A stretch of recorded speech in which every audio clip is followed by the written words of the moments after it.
Rail world کے معزز دوستوں، میں ہوں ماجد ملک اور آپ تمام دیکھنے اور سننے والوں کو السلام علیکم۔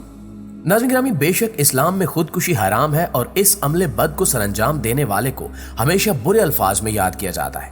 لیکن دوسری جانب دنیا کے ترقی یافتہ ممالک میں ایسی مشینیں ایجاد ہو چکی ہیں جو صرف 3 سیکنڈز میں بغیر تکلیف کے انسان کو موت کے گھاٹ اتار دیتی ہیں۔ یہ مشین کہاں بنائی گئی، یہ کیسے کام کرتی ہے، اور کیا سعودی عرب میں بھی کوئی ایسی مشین تیار کی جا رہی ہے؟ ان سب سوالوں کے جواب ہم آج کی ویڈیو میں جاننے کی کوشش کریں گے، لہٰذا اس ویڈیو کو آخر تک ضرور دیکھیے گا۔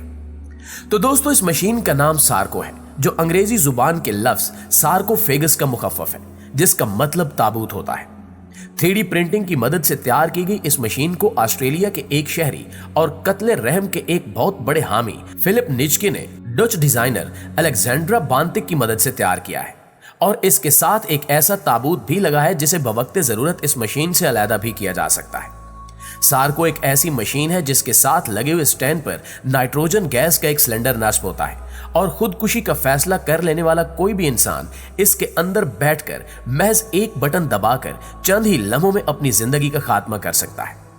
یاد رہے کہ ڈاکٹر فلپ کا ادارہ ایگزٹ انٹرنیشنل کئی سالوں سے لوگوں کو مرتے وقت ہونے والی تکلیف سے بچانے کے اقدامات کر رہا ہے، کیونکہ اگر وہ 50 سال سے زائد کی عمر کے افراد ہیں تو کسی نہ کسی بیماری میں مبتلا ہو سکتے ہیں، اس وقت یہ مشین ان کے کام آئے گی۔ ڈاکٹر فلپ کا ماننا ہے کہ ہر انسان کی اپنی زندگی ہے، اس لیے یہ انتخاب بھی اسی کا ہے کہ اسے زندہ رہنا چاہیے یا نہیں۔ ڈاکٹر فلپ نے اس مشین کو سارکو کا نام دیا ہے، جو لوگوں کو بغیر درد کے مرنے میں مدد دے گی۔ ڈاکٹر فلپ نے بین الاقوامی میڈیا کو بتایا کہ آسٹریلیا میں ہزاروں افراد ایسے ہیں جو اپنی زندگی کا خاتمہ کرنا چاہتے ہیں، لیکن طبیعت ناساز ہونے کے باعث وہ یہ انتہائی قدم نہیں اٹھا سکتے۔ یہاں سوال یہ پیدا ہوتا ہے کہ یہ مشین کس طرح کام کرے گی۔ اس حوالے سے انہوں نے بتایا کہ جب آپ مشین کے اندر جائیں گے تو نائٹروجن گیس بھرنا شروع ہو جائے گی، اور 1 سے 1.5 منٹ کے بعد آپ کو ایسا لگے گا کہ جیسے آپ کا سر گھوم رہا ہے، اور کچھ منٹ بعد آپ بے ہوش ہو جائیں گے، اور صرف 5 منٹ میں انسان کی زندگی کا خاتمہ ہو جائے گا۔ یاد رہے کہ ڈاکٹر فلپ نے یہ انکشاف کیا کہ اس مشین کی تخلیق کے بعد نامعلوم افراد کی جانب سے انہیں جان سے مار دینے کی دھمکیاں بھی موصول ہوئی ہیں، لیکن میں اپنا کام جاری رکھوں گا۔ دوستو، آپ کو بتاتے چلیں کہ حال ہی میں یہ خبر سننے کو ملی تھی کہ ان قریب سعودی عرب میں بھی ایک ایسی مشین ایجاد کر دی جائے گی جس میں تڑپتے مریضوں کی جان نکالنے میں آسانی ہوگی۔ اس خبر کو آئے ابھی کچھ ہی دن ہوئے تھے کہ سعودی حکمرانوں نے تردید کر دی اور کہا کہ ہم ایسا سوچ بھی نہیں سکتے، اور جس شخص نے یہ افواہ پھیلانے کی کوشش کی ہے اس کے خلاف قانونی کارروائی کی جائے گی۔ سوئٹزرلینڈ ایک ایسا ملک ہے جہاں لوگ خودکشی کرنے کے لیے رخ کرتے ہیں، مگر یہ خودکشی ڈاکٹروں کی معاونت سے ہوتی ہے۔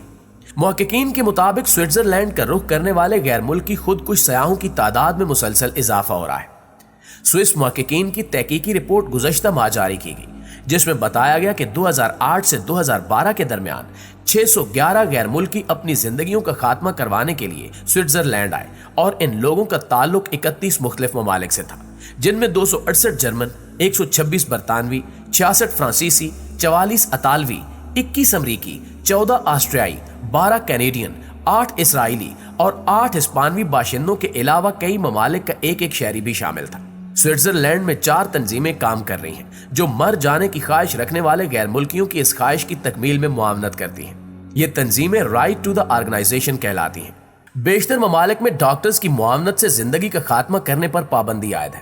مگر سوئٹزرلینڈ میں اس بارے میں قانون واضح نہیں ہے۔ تمام خودکش سیاح دراصل لا علاج امراض میں مبتلا ہوتے ہیں، جو ہر طرف سے مایوس ہونے کے بعد ناقابل برداشت اذیت سے نجات پانے کے لیے بالآخر زندگی سے ہی چھٹکارا حاصل کرنے پر مجبور ہو جاتے ہیں، مگر ان میں اپنے ہاتھوں اپنی جان لینے کا حوصلہ نہیں ہوتا، اس لیے وہ ایک بہت بڑی رقم خرچ کر کے بے اذیت موت مرنے کی خواہش لیے سوئٹزرلینڈ پہنچتے ہیں۔ ان میں نوجوانوں سے لے کر ہر عمر کے لوگ شامل ہوتے ہیں۔ تحقیقی رپورٹ کے مطابق 611 افراد میں سے 58.5% خواتین تھیں، جبکہ ان لوگوں کی عمریں 23 سے 97 سال کے درمیان تھیں۔ ان مریضوں کی نصف کے لگ بھگ تعداد لا علاج اعصابی بیماریوں میں مبتلا تھی، جبکہ 37% کو سرطان کا مرض لاحق تھا۔ اس طرح 140 سالہ مشہور آسٹریلوی سائنسدان ڈاکٹر ڈیوڈ گوڈال بھی خودکشی کرنے سوئٹزرلینڈ پہنچ گئے ہیں۔ چند روز قبل انہوں نے آج کے دن اپنی زندگی کا خاتمہ کرنے کا اعلان کیا تھا۔